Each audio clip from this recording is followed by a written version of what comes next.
ഒരു കപ്പ് അവിലിലേക്ക് കുറച്ച് തേങ്ങ ഇട്ട് കൊടുക്കുക. പിന്നെ കുറച്ച് ശർക്കര, 2 മുട്ട.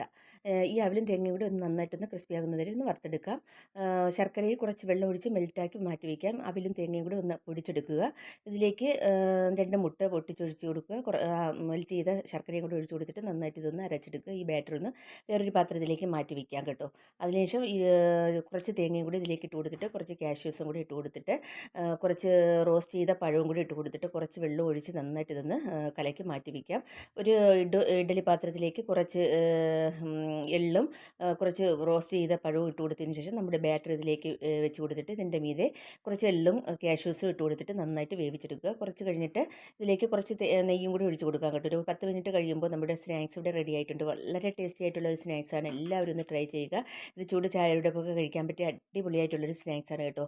ബ്രേക്ക്ഫാസ്റ്റ് ആയിട്ടും ഉപയോഗിക്കാം. അപ്പോൾ വീഡിയോ ഇഷ്ടമായൊന്ന് ലൈക്ക് ചെയ്യാനും സബ്സ്ക്രൈബ് ചെയ്തൊന്ന് സപ്പോർട്ട് ചെയ്യാനും മറന്നു പോകരുതേ.